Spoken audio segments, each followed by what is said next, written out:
देखो अगले 10 से 15 मिनट के अंदर मैं तुम्हें सभी वो टेक्निक्स बताने वाला हूँ जिनसे तुम अपनी वीडियोस को सिनेमैटिक बना सकते हो। फिर फर्क नहीं पड़ता कि तुम कौन सा मोबाइल यूज़ करते हो या कौन सा गियर यूज़ करते हो, तुम किसी भी मोबाइल से ली गई वीडियो को एक सिनेमैटिक लुक दे पाओगे, क्योंकि इसके अंदर हम वो सभी टेक्निक्स के बारे में बात करेंगे, उन सभी टूल्स के बारे में बात करेंगे जिनको यूज़ करके एक वीडियो को हम सिनेमैटिक बना सकते हैं। और इन सभी टेक्निक को तुम किसी भी वीडियो के ऊपर अप्लाई कर सकते हो, फिर चाहे तुम यूट्यूब वीडियो को रिकॉर्ड करो, चाहे documentary videos, travel videos, in fact Instagram reels, तुम ऐसी सिनेमैटिक वीडियोस डायरेक्टली अपने मोबाइल से निकाल पाओगे क्योंकि तुम सभी टेक्निक सीख जाओ। देखो तुमने वो फेमस लाइन सुनी होगी कि गियर डजंट मैटर। वो बात एक हद तक ठीक है कि अगर तुम्हें कुछ चीज़ें पता ही नहीं है, तुम्हें लाइटिंग के बारे में नहीं पता, तुम्हें फ्रेमिंग के बारे में नहीं पता, तुम्हें कंपोजिशन के बारे में कुछ नहीं पता, तो तुम कितना भी बढ़िया गियर अगर मैं हाथ में ला के दे दूँ, तुम मुझसे घटिया से घटिया वीडियो निकाल के लेके आओगे, क्योंकि तुम एक तो मोबाइल को टेढ़ा मेढ़ा पकड़ोगे। यही एक दिक्कत जब भी हम अपने मोबाइल से या किसी भी चीज़ से वीडियो रिकॉर्ड करने की कोशिश करते हैं, तो यही दिक्कत हमारे साथ में आती है। गियर से ज़्यादा स्किल्स मैटर करती है। अगर तुम्हें बेसिक चीज़ें भी पता है, बिल्कुल प्रॉपर सिनेमैटिक वीडियो निकाल के ला सकते हो। अब देखो ज़्यादातर हम क्या करते हैं कि जब भी हमें कोई वीडियो रिकॉर्ड करनी होती है, कुछ भी सामने दिखा तो हमने अपना मोबाइल निकाला, कैमरा ऑन करा और उस वीडियो को रिकॉर्ड कर लिया। यही एक दिक्कत होती है कि जब भी हम अपने मोबाइल से डायरेक्टली ऐसे निकाल के वीडियो रिकॉर्ड करते हैं, तो ये सभी सेटिंग्स को ऑटोमेटिक चेंज करता है, और जैसे ही थोड़ा सा सिनेरियो चेंज होता है, ये सारी सेटिंग्स को एकदम से बदल देता है, जिससे हमें एक तो एक्सपोजर शिफ्ट देखने को मिलता है और एक कलर भी अलग देखने को मिलता है। कई बारी कुछ अलग वाइट बैलेंस सेट कर देता है, कई बारी कुछ वाइट बैलेंस सेट कर देता है। तो इसकी वजह से हम प्रो मोड का कैमरा यूज़ करते हैं। अब जरूरी नहीं है कि तुम्हारे मोबाइल के अंदर प्रो मोड कैमरा मिले, तो तुम एक्सटर्नल एप्लीकेशंस भी यूज़ कर सकते हो, जैसे ब्लैक मैजिक हो गया, DJI का मीमो एप्लीकेशन हो गया, ओपन कैमरा हो गया, फिल्मिक प्रो हो गया। इन सभी एप्लीकेशंस की मदद से हम हमारे नॉर्मल मोबाइल के कैमरा को भी प्रो मोड के कैमरा में कन्वर्ट कर सकते हैं, जिसकी वजह से हम सारी सेटिंग्स को ध्यान में रख सकते हैं। रेजोल्यूशन चेंज कर सकते हैं, FPS, shutter speed, ISO, aperture fix होता है मोबाइल के अंदर जब भी हम शूट करने जाते हैं, तो बाकी सभी सेटिंग्स को हम चेंज कर सकते हैं। यहाँ तुम्हें मैं साइड बाय साइड कंपैरिजन दिखाता हूँ। सेम लोकेशन के ऊपर एक वीडियो मैंने प्रो मोड के ऊपर शूट करी है और एक वीडियो मैंने नॉर्मल मोड के अंदर रैंडमली शूट कर ली है, तो तुम्हें उसके अंदर एक्सपोजर शिफ्ट ज़्यादा देखने को मिल रहा होगा, और एक के अंदर मैंने मैनुअली सारी चीज़ें सेट करी है, तो वहाँ पे बिल्कुल लॉक का सब कुछ। अगर मान लो तुम्हें कोई ऐसा सिनेरियो दिखता है जहाँ पे तुम्हें रैंडमली वीडियोस रिकॉर्ड करनी है, तो तुम अपनी डिफ़ॉल्ट कैमरा से भी 2-3 सेकंड के लिए टैप करके रखोगे अपने मेन सब्जेक्ट के ऊपर, तो ये फोकस लॉक कर देगा और एक्सपोजर लॉक कर देगा, जिसकी वजह से अगर सिनेरियो चेंज होगा तो ये कुछ भी चेंज नहीं करेगा, सब कुछ लॉक कर देगा। लेकिन अगर आपके पास में टाइम है, अच्छे से दिखाम लगा शूट कर सकते हो, तो सभी सेटिंग्स हम अपने अकॉर्डिंग सेट करेंगे, जिसकी वजह से एक प्रॉपर सिनेमा लेवल वीडियो हम निकाल के ला सकते हैं। अब देखो तुम्हारे पास में अगर कोई ऐसा मोबाइल है जिसके अंदर तुम्हें प्रो मोड मिलता है, तो तुम्हें कोई एक्सटर्नल एप्लीकेशन की जरूरत है नहीं है। लेकिन मेरे पास में देखो आईफोन है, तो मेरे इसके अंदर डिफॉल्ट के अंदर तो प्रो मोड आता नहीं है वीडियो या फोटो के अंदर, तो मैं black magic camera app use करता हूँ। अब देखो ब्लैक मैजिक कैमरा है, ब्लैक मैजिक ने डिज़ाइन करी है, जिसने डाविंची रिजॉल्व बनाया है। Black magic cinema level cameras बनाए हैं, सिनेमा लेवल इनके इक्विपमेंट्स आते हैं, तो उन्होंने ही फ्री के अंदर ये अवेलेबल करा रखी है, ताकि वही सिनेमा लेवल की सेटिंग्स हम हमारे किसी भी आईफोन या एंड्रॉइड फ़ोन के अंदर कर सकते हैं। वैसे तो नॉर्मल फ़ोन के अंदर डिफ़ॉल्ट भी मिल जाता है, लेकिन अगर तुम्हारे पास में आईफोन है तो तुम्हें वही डाउनलोड करना पड़ेगा, या कोई अदर एप्लीकेशन, लेकिन ब्लैक मैजिक हमें फ्री में मिल रही है तो हम वही डाउनलोड कर लेते हैं। इस एप्लीकेशन की मदद से हम हमारी वीडियो के अंदर हर एक एस्पेक्ट को बिल्कुल प्रॉपर कंट्रोल कर सकते हैं। Resolution, FPS, shutter speed, ISO, aperture के फिक्स होता है मोबाइल्स के अंदर। जैसे आईफोन 18 के अंदर कह रहे हैं ना कि अपर्चर वेरिएबल आएगा, तो एक और लेयर जुड़ जाएगी हमारी वीडियोज़ को सिनेमैटिक बनाने के अंदर। तो आ जाओ ओपनिंग के एक बारे में बात करते हैं। सबसे नंबर 1 के ऊपर आता है रेजोल्यूशन। रेजोल्यूशन हमारी वीडियो का ओवरऑल क्वालिटी डिसाइड करता है। अगर रेजोल्यूशन कम रह जाता है तो हमारी वीडियो थोड़ी सी लो क्वालिटी के अंदर आती है। जैसे मेरे आईफोन के अंदर स्टोरेज अच्छी खासी है, तो मैं इसके अंदर 4K पे शूट करता हूँ, जिसकी वजह से मैं इसका हाईएस्ट क्वालिटी के अंदर अपनी वीडियोस को रिकॉर्ड कर पाता हूँ। लेकिन अगर तुम्हारे पास स्टोरेज का इशू है, तो तुम फुल HD में भी रिकॉर्ड कर सकते हो, वहाँ पर भी क्वालिटी काफ़ी अच्छी खासी आती है। नंबर 2 के ऊपर आता है FPS होता है फ्रेम पर सेकंड, की एक सेकंड के अंदर हमारा कैमरा कितनी फ्रेम्स को कैप्चर करेगा। ये हमारी वीडियोस को स्मूथ और सिनेमैटिक बनाने के अंदर हेल्प करती है। देखो हमारी वीडियो होती ही क्या है, फोटोज़ का सीक्वेंस होता है जो एक कंटिन्यू लेवल के ऊपर प्ले हो रहा होता है, जिसकी वजह से वो हमें मूविंग नजर आती है। अब देखो कम फ्रेम होगी तो हमारी वीडियो थोड़ी सी चौपी सी नजर आएगी, रुक रुक के चलती हुई नजर आएगी। जैसे हम कई बार वीडियोज़ को 24 फ्रेम पर सेकेंड पे शूट कर लेते हैं, लेकिन जब उसको स्लो डाउन कर देते हैं तो थोड़ी सी कट करके चलने लग जाती है। लेकिन अगर हम हायर फ्रेम पर करेंगे तो हमारी वीडियो थोड़ी सी स्मूथ नजर आएगी। तो ये स्मूथनेस को डिसाइड करता है तुम्हारी वीडियो स्मूथ रहेगी या रफ रहेगी। ठीक है, जैसे जनरली जो भी मूवीज तुम देखते हो, सारी मूवीज 24 FPS पे शूट होती है, क्योंकि हमारी आंखें भी उसी फ्रेम रेट पे देखती है। जब भी हम कोई चीज़ों को देखते हैं, नेचुरली जब हम चीज़ों को देखते हैं, तो हमें एक नेचुरल मोशन ब्लर देखने को मिलता है। जैसे अभी मैं अपना हाथ मूव कर रहा हूँ, तो तुम्हें एक नेचुरल मोशन ब्लर देखने को मिल रहा होगा।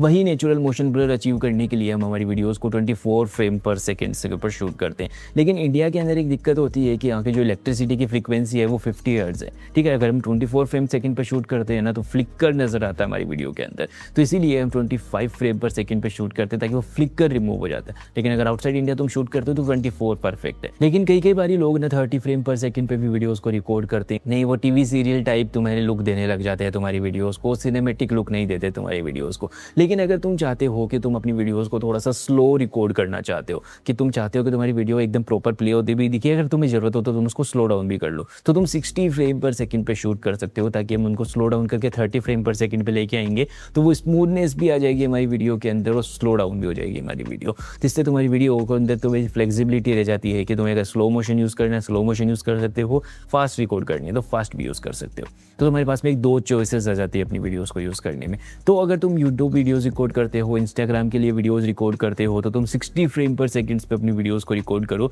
थोड़ा सा स्पेस ज़्यादा लेती है, लेकिन तुम्हारे पास में एक फ्लेक्सिबिलिटी होती है तुम्हारी सिनेमेटिक वीडियो को स्लो डाउन करने में, क्योंकि जब भी हम कहीं ट्रैवल करके आते हैं तो ऐसा नहीं है कि हम दोबारा जाके उसको स्लो भी रिकॉर्ड कर लेंगे, या इंडिविजुअली अगर हम स्लो मोशन के अंदर अपनी वीडियोस को रिकॉर्ड करते हैं तो हमें फ्लेक्सिबिलिटी नहीं मिलती है 4K में रिकॉर्ड करने की। 60 फ्रेम पर सेकंड पे हम स्लो भी कर सकते हैं, 4K में भी रिकॉर्ड कर सकते हैं, सारी चीज़ें एक साथ हो जाती है। और एक जो तुम्हें वो फ्लुएंट सा फ्लो दिखता है ना वीडियोस के अंदर, वो 60 फ्रेम पर सेकंड पे आता है। लेकिन अगर तुम चाहते हो proper cinema level video record करना, सिनेमेटिक मोशन ब्लर चाहते हो अपनी वीडियोस के अंदर, तो तुम 24 फ्रेम पर सेकंड पे रिकॉर्ड करोगे, 25 फ्रेम पर सेकंड पर। नंबर 3 के ऊपर आता है शटर स्पीड। शटर स्पीड हमें हेल्प करता है हमारी वीडियोस के अंदर एक तो एक्सपोजर को कंट्रोल करने में, और एक इसके नाम के अंदर आ रहा है स्पीड, मतलब ये मोशन को भी कैप्चर करने में हेल्प करता है। या तो मोशन ब्लर क्रिएट करेगा या उस मोशन को फ्रीज करने में हेल्प करेगा। जैसे अगर हम शटर स्पीड को हाई रखते हैं तो थोड़ा सा एक्सपोजर तो कम हो जाता है, लेकिन कोई भी फास्ट मूविंग ऑब्जेक्ट इसके आगे से निकलेगा तो इसको फ्रीज कर देगा। इसीलिए इसको सेट करने के लिए हम 180 डिग्री रूल को यूज़ करते हैं, जिसको 2x रूल भी कहते हैं, कि जितना हमने FPS को सेट किया था उसका डबल हम अगर शटर स्पीड को सेट करेंगे तो हमें वो नेचुरल मोशन ब्लर हमारी वीडियो में देखने को मिलेगा, जो एक सिनेमेटिक लुक देता है हमारी वीडियोस को। जितनी भी सिनेमेटिक वीडियोस रिकॉर्ड होती है, चाहे वो हॉलीवुड हो, बॉलीवुड हो या इंस्टाग्राम, कहीं पे भी हो, तो वो इसी रूल को फॉलो करती है, 180 डिग्री रूल को या 2x रूल को, जिसके अंदर हम हमारे FPS का डबल शूट करते हैं। जैसे अगर हमने हमारा FPS 60 रखा है तो 120 हमारा शटर स्पीड रखेंगे तो अप्रोप्रिएट है। उसके ऊपर तुम कितना भी लेके जा सकते हो, लेकिन 120 सफिशिएंट है, उसके ऊपर ही रखना है, उसके नीचे नहीं लेके आना है, नहीं तो तुम्हारी वीडियो थोड़ी सी जिटरी सी नजर आएगी, चौपी सी नजर आएगी, जो अजीब लगती है देखने के अंदर।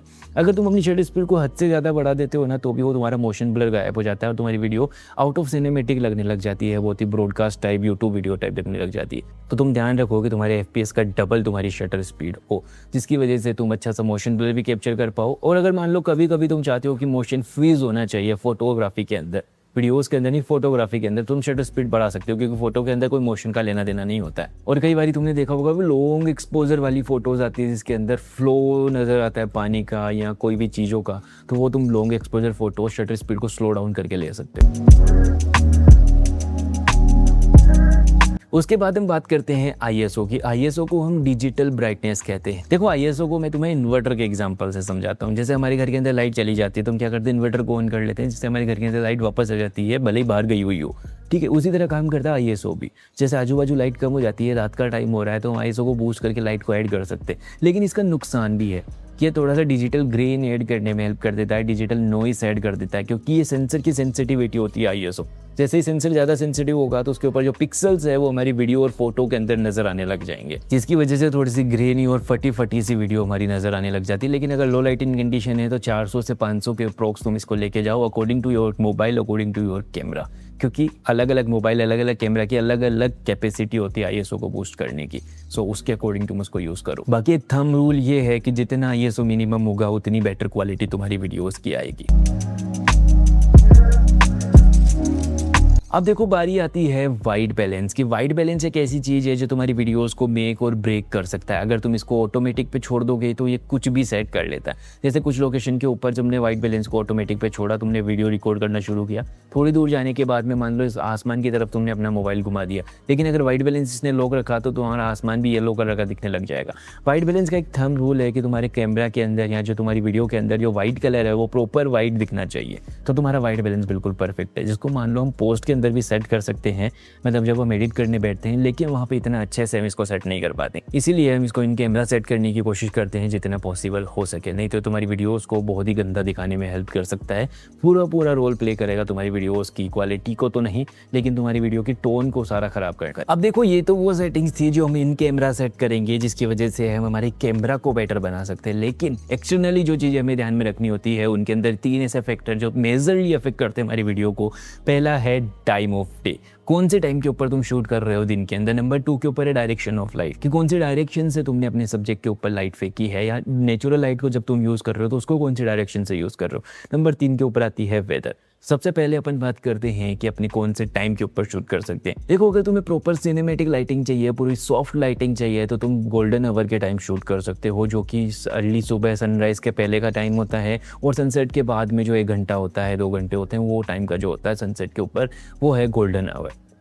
इसके समय के ऊपर लाइटिंग बहुत सॉफ्ट होती है और इतनी हार्श लाइट नहीं होती है। इसके अंदर शूट करी गई वीडियोस के अंदर कलर भी बहुत अच्छे आते हैं, जिसकी वजह से हमारी स्किन टोन नेचुरल आती है, एनवायरनमेंट काफ़ी सेक्सी आता है, जो हमारी वीडियो को एक सिनेमेटिक टच देने में हेल्प करता है। नंबर 2 के ऊपर आती है लाइट की डायरेक्शन सबसे इंपॉर्टेंट होती है लाइट की, क्योंकि अगर तुम मान लो चेहरे के ऊपर डायरेक्ट लाइट दे दोगे, जैसे सनलाइट आ रही है सामने से, तुमने उसी डायरेक्शन के अंदर अपना सब्जेक्ट खड़ा कर दिया, ठीक है, इधर से लाइट आ रही थी, इधर ही मैं खड़ा हूँ, तो मेरी चेहरे के ऊपर बिल्कुल फ्लैट लाइटिंग बन जाएगी। लेकिन अगर इंस्टेंटली तुम्हारा मेन लाइट इधर से आ रही है, मैं इधर बैठा हूँ ऐसे, ठीक है, तो तुम्हारी लाइटिंग और सिनेमैटिक दिखने लग जाएगी, क्योंकि यही मोस्टली यूज़ होती है लाइटिंग जब भी कोई वीडियो शूट होती है, यूट्यूब वीडियो या कोई भी हॉलीवुड की वीडियो, बॉलीवुड की वीडियो, कि 45 डिग्री का रूल फॉलो किया जाता है। जिस साइड तुम्हारा कैमरा है उसके 45 डिग्री पे ऊपर तुम्हारी लाइट होनी चाहिए। तो अगर इधर से लाइट आ रही है, मैंने कैमरा इधर रखा, सब्जेक्ट यहाँ पे है, तो तुम्हारी लाइटिंग बहुत सिनेमेटिक लगेगी, क्योंकि एक साइड में शेडो बनती है, काफ़ी ड्रामेटिक लगती है देखने के अंदर।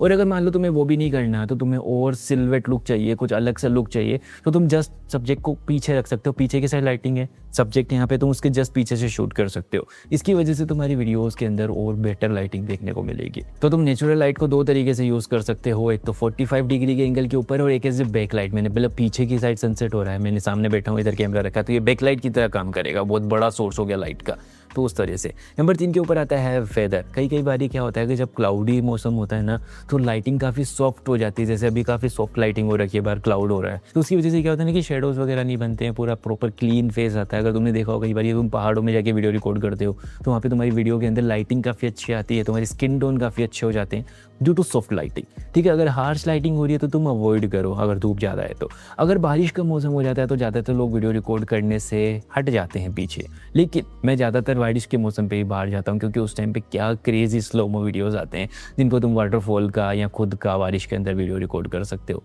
तो ये थी कुछ टेक्निक्स जिसको तुम यूज़ करके अपनी वीडियोज़ को काफ़ी बेटर बना सकते हो। और गोल्डन आवर को कभी मिस मत करना अपनी वीडियोज़ को, अगर सिनेमेटिक रिकॉर्ड करना चाहते हो तो। सनसेट सनराइज़ तुम्हारे लिए वरदान है, और ये सब कहा भी जाता है कि एक फोटोग्राफर सबसे ज़्यादा सनराइज़ और सनसेट देखता है अपनी लाइफ के अंदर, क्योंकि वो शूट उसी टाइम पे करने जाता है। तो and that's it for today. बाकी और भी डिटेल वीडियोस मैंने कंपोजिशन के ऊपर, वीडियो एडिटिंग के ऊपर बना रखी है, तुम यहाँ से चेकआउट कर सकते हो।